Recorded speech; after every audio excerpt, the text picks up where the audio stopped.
zien een Q&A met verteld. Fantastisch. Kom er nog bij. Ik zie daar mensen al op de banken zitten. Kom gerust naar voren als u wilt. Daar zijn er wat. Ook Olaf is erbij vandaag, zien we. Dag Olaf. Hallo, kom erbij Olaf. Het is hier warm, maar ik beloof dat je niet gaat smelten. Fantastisch. Welkom, welkom, welkom allemaal. Fantastisch. We gaan gewoon meteen aan beginnen. I'm going to give you the mic. Hello, Mr. Hill, how are you today? Well, how are you? I'm fine, thanks. Hello, everybody. Welcome to the convention. Is it your first time in Antwerp? Yeah. Did you see the city yet, or? Not yet. No, I'm hoping to see some later on. Right. Well, we have some great chocolates and Belgium. yeah, we have some great chocolates, beer. En kom er maar gerust bij, kom er ook zeker bij allemaal. Well, Mr. Hill, we don't only know you as a big film actor, but also as a theater actor. Could you tell us some more about the plays you've done? In the theaters. You've played some theater roles as well? Yeah, not for a while though. Oh, it's a long time ago. Well, not that long ago. Do you like playing movies more than theater? I think I do, really.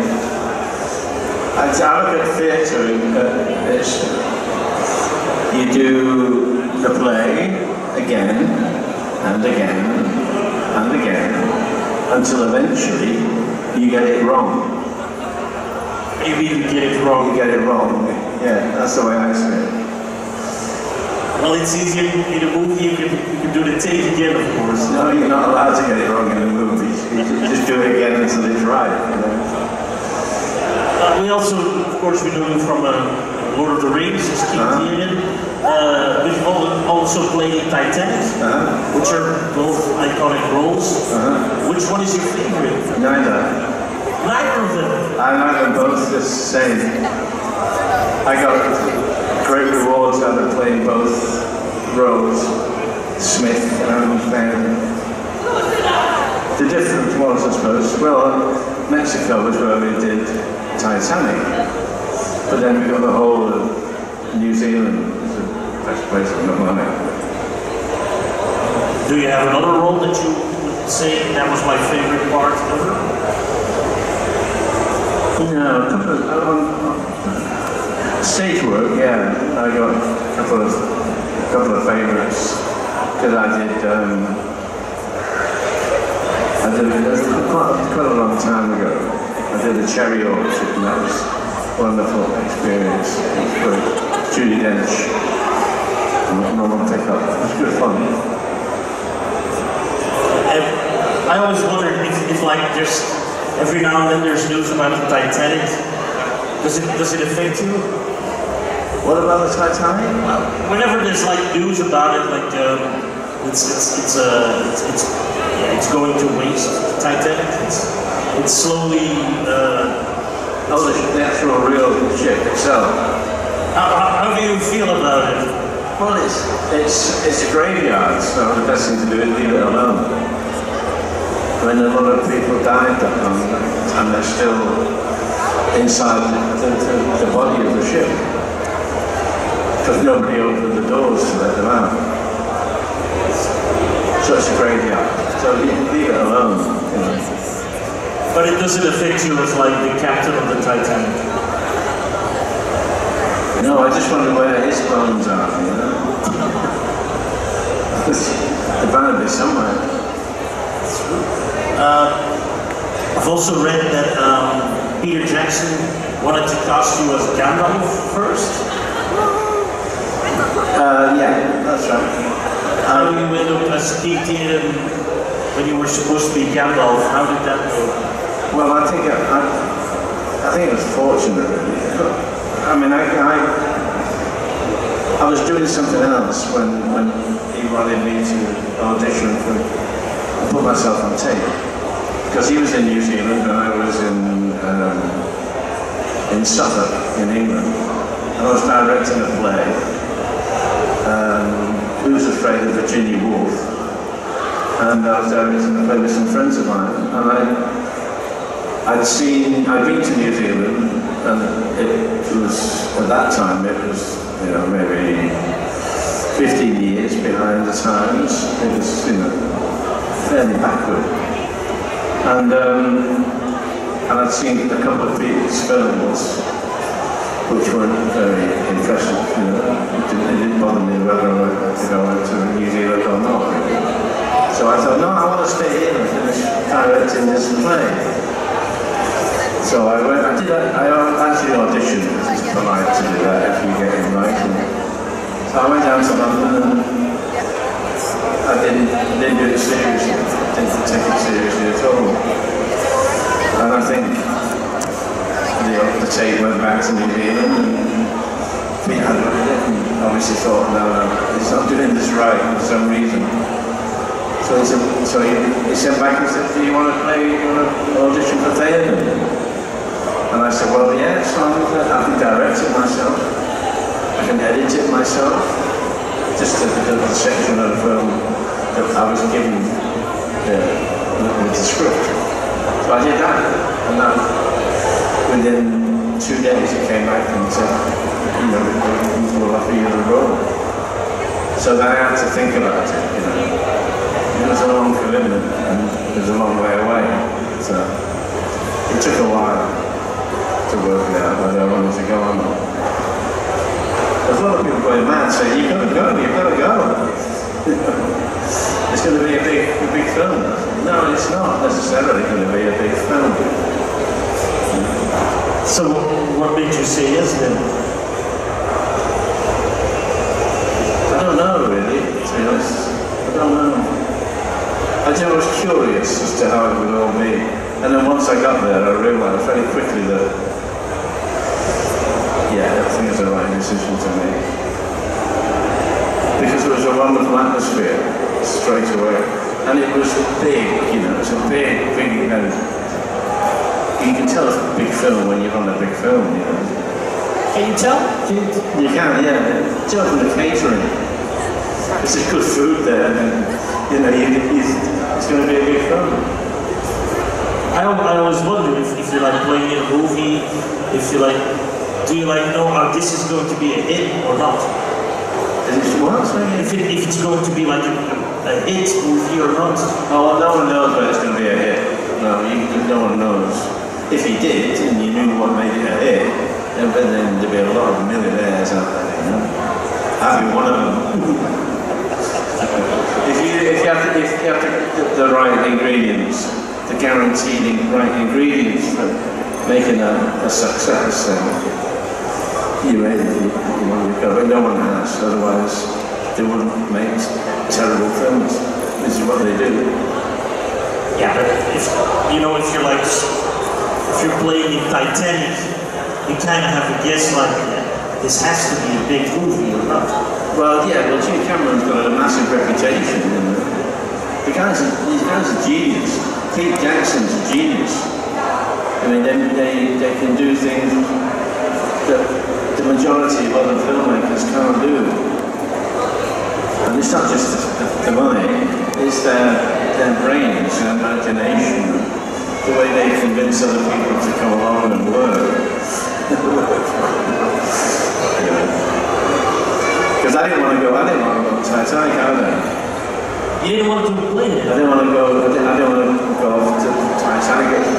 We were going to shoot it in Mexico. No, I went to Mexico, why am I going to do that? And Jim Cameron, I know he's done some good stuff, but it's not my kind of stuff, you know. But I got persuaded to do that too. What persuaded you then? Money, I think, on that one. So you make a lot of money on Titanic. Because he overruns, you know. He starts off with a schedule and he doubles the time allocated on the schedule. So, and if you get a portion of a part of your your contract that says if you go over a certain number of shooting days, then you start making lots of money. And then my agent said, well, he obviously always goes over, you get lots of shooting days. And that's exactly what happened. But you didn't do it on purpose then? No, I didn't believe it. I didn't believe that all that money was going to be available just by working with Jim Cameron. I didn't believe that for a minute. But it turned out to be a very healthy film to do. It was great fun. And Jim and I got on really well, so that was good. And I was pleased about that because he didn't get on well with everybody. He can be quite nasty, Jim Cameron. If you're not working to your full potential, he'll spot that and he'll crucify you. But if you're working to your true potential, wherever that leads you, wherever that takes you, if you get there, then he's happy. He can make the rest of it work. And Peter Jackson, is he also like that? Or? No, people just, it's like a big family, you know. You'll be on the set and his wife was writing it, so that's another dynamic. His best friends were involved in making it and shooting it and stuff. Then his kids will come along and they'll be all sitting where he gets to him and talking and shouting and things and chipping in. So it's like a family movie, like making a homemade family movie. And it's a great feeling. Everybody had a wonderful time on it. Would you say it's like the most fun you had on a set, or was that another movie? I think pretty close, yeah. Because I got on well with Pete. We do spoofs and different stuff. If you get the extended version of the film, this is lots of stuff to do with the making of it and the messing about that we did and joking around.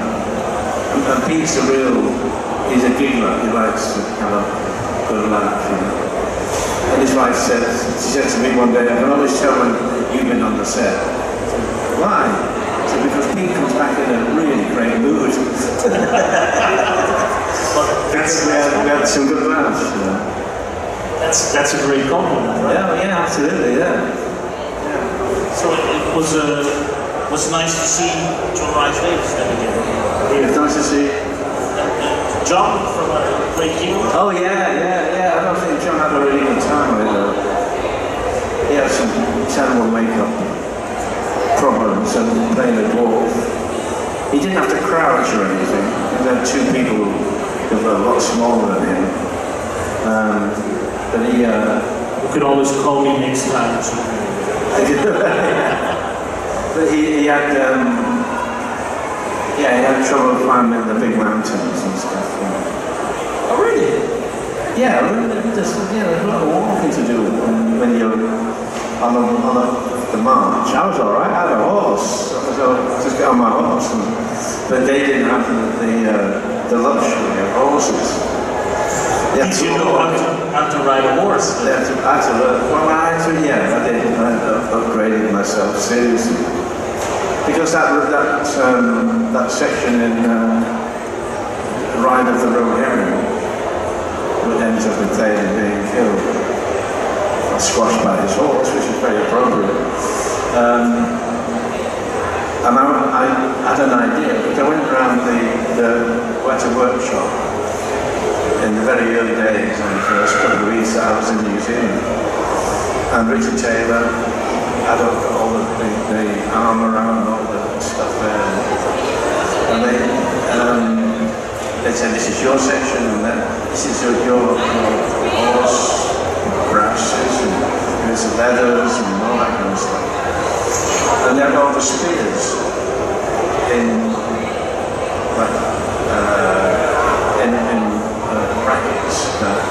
brackets down the middle of the in rows, down the middle of the warehouse where it was all. They were all leaning out like that,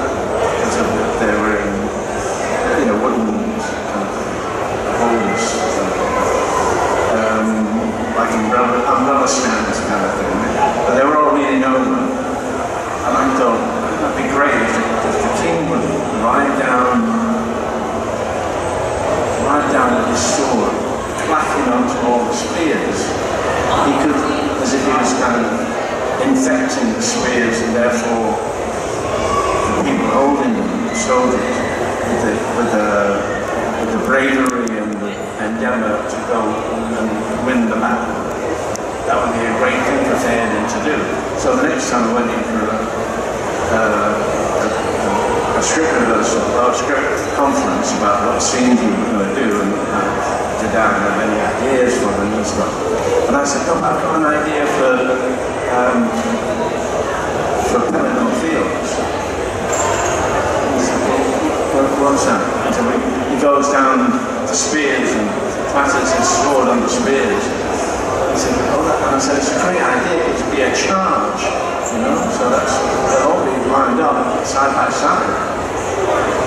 He said, yeah, that's a good idea, we'll think about that. I said, no, it's a good idea. But yeah, it's a good idea, but it is 8 months away. So, but I kept on about it. I kept saying, it's the right way to do it. It's the right way to, and you don't tell King Jackson, the right way to do something, because it means that what he's already thought about could be wrong in your mind, and you wouldn't accept that. But I was sitting at home one night and just relaxing and thinking about the idea of mine, and I went, what are you doing? If they asked you to do it tomorrow, you wouldn't be able to do it.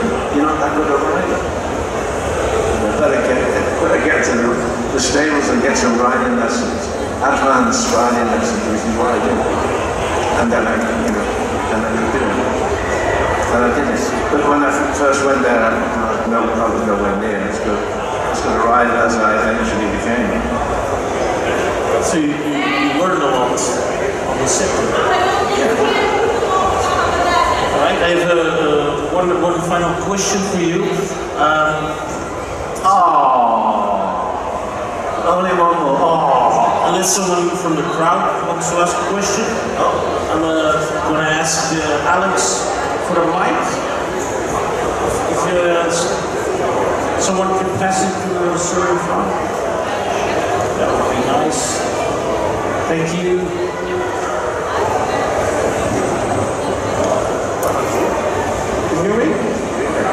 Well, I have a question about Titanic. Oh, Titanic, yes. Okay.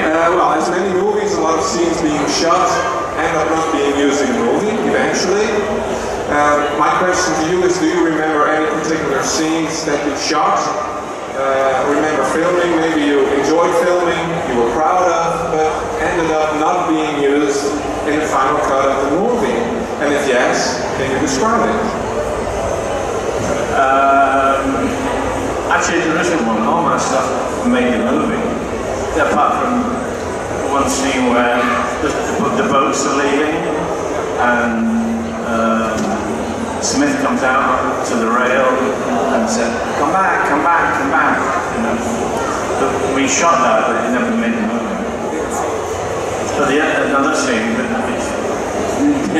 ended up with me not making the movie was when the water comes crashing into the windows on the bridge. We decided on the bridge. I mean, Jim Cameron was really, really good. He's very, very aware of what people need to motivate. And he said, listen, your death scene's coming up soon. We've got to work out, you've got to give it some thoughts as to where he's going to die. Okay. He said, have you got any ideas at the moment? I said, no, I'll go do some research. He said, well, I've done all the research. There's no record. You know, he was the last time you've seen him, according to some people, he was handing a baby to somebody or he was swimming away and then never saw him again. Which just sounds like people who survived it trying to make themselves seem important by seeing the captain for the final time. So I said, well, I don't know. When do you think? He said, no, fine, I want you to tell me. Okay. So a couple of days later, I said, I've got an idea. I can't see anywhere else where he would die. For the sake of the movie, he be on the bridge. It's the most dramatic place to be. He said, yeah, that's where I want to go too. So we'll do it there then. No? He said, yeah, okay, fine. So we had, the boat was an incredible construction thing. It was a wonderful piece of work, engineering, because the whole boat dipped. And they've been dipping it for quite a while to do other scenes, but all the people roll down on the starboard side or the port side. And so the bridge had been fairly well soaked regularly for, nearly 2 weeks. So it was all a bit creaky, and the wood had expanded and the floor. So I said, okay, we're going to do this scene now. So you're going to go in and you stand there, and then the water piles up on the outside. And he said, what they did, and the way they did that was by making the boat actually, the set, tip downwards, and the water did come up the window a little bit. But it also came up through the floor quite a lot, and pinged off a lot of the floorboards on the bridge. And there was a construction, a piece of wood, where the person standing at the wheel stood on to raise them up a little bit. And that was a heavy piece of wood, it was spotted wood. I was in the bridge with Jimmy Moreau, who's the cameraman. He had a steady camera. And next thing we know, there's a big bing, bong, the floorboards were going bong, bing, and then this big thing, about, I'm not going to, 1.5 meters square, and it just went and flew through the water and went out, spurted out of the water. Just gonna, and Jimmy's on the camera, and he could see it, and I could see his face, and he went white, because if that had been 2 feet one way, or 2 feet the other way, it would have hit him under the chin, or hit me under the chin. But it was fortunate, it was between us. So I looked at him, and I said, we better cut. You don't shout cut if you're the cameraman, If you don't shout cut, if you're the actor, hell, that's it. And I said, we better shout cut, otherwise we're both going to drown. Because it was up to my knees, and I didn't like it. So I looked out the little window in the door of the bridge, and the first AD was there, and he was going, so I said to Jimmy Moreau, I said, point your camera down on the floor. And you could see the water then, and how deep the water was, and where we were standing, and up to our knees in water. And then Josh McLaughlin, who was the first AD, he opened the door, and water came out. He was supposed to do that. And he just went and said, cut. And Jim Cameron said, Matt said, I don't do all the words that you said, he was using a lot of swear words. And he said, why are we beep, cutting? What the who the beep, said you should cut, blah, blah, blah. And I said, we're going to cut, we're all going to drown. So he came in and went, okay, yeah, cut. Thanks, Jim. Saved our lives. But that was a big scene. And that made the movie. But it wasn't me behind the wheel. It wasn't me. I wanted to do it. It was a stunt. I wanted to do it. And they had a hole in the ceiling, like a trap in the ceiling of the bridge. And there were stuntmen there. We worked it out with the stuntmen, because they were like mates of mine. I knew them. And the idea was that the water would come in, and then I would just swim up, and they get me out of the trap. And they said no. The insurance people said no.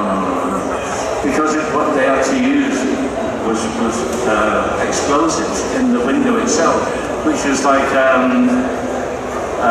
proper glass.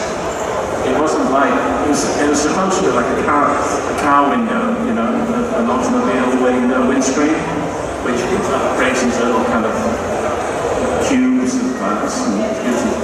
So it would have been a lot of glass flying around in the water. And so now we can't do it. So they got a Norwegian stuntman to do it. And he moved behind the wheel to protect himself.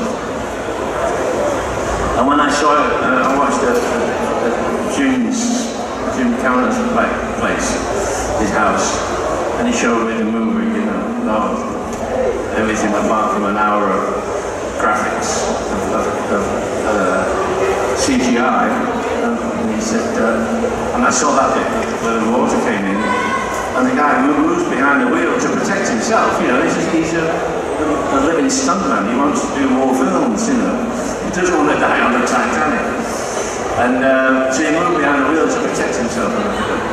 And I said, Jim, he can't move, he moved. Smith wouldn't have moved, I wouldn't have moved. You've got to change it, so he wouldn't stop him moving. I said, no, it's like, I'm stupid. So that was a good scene, that was a scene full of stories. I thought the scene of the sets of Titanic were a safe place, but I guess not. Does anybody else have a question? This is about Lord of the Rings.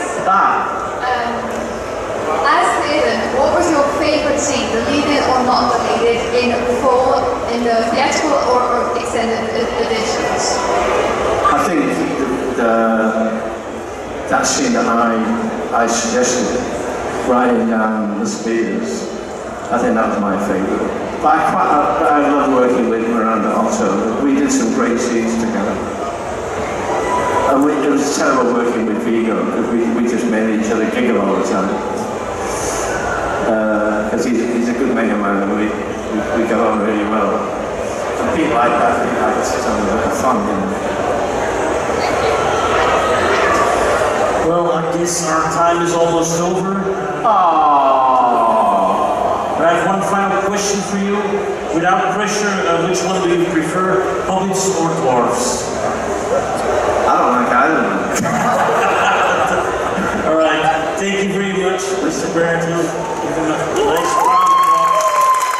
Thank you. Thanks for coming in. I'm on again later on. No, tomorrow. You're not doing a Q&A tomorrow, but I think you're here tomorrow as well. I don't know. I think I'm doing Q&A tomorrow, so tell your friends. Thanks for coming. Nice to see you all. Zo, dames en heren, en dan zien we elkaar terug om rond 12:30 voor een Q&A met Mark Ryan. Tot straks. Bye.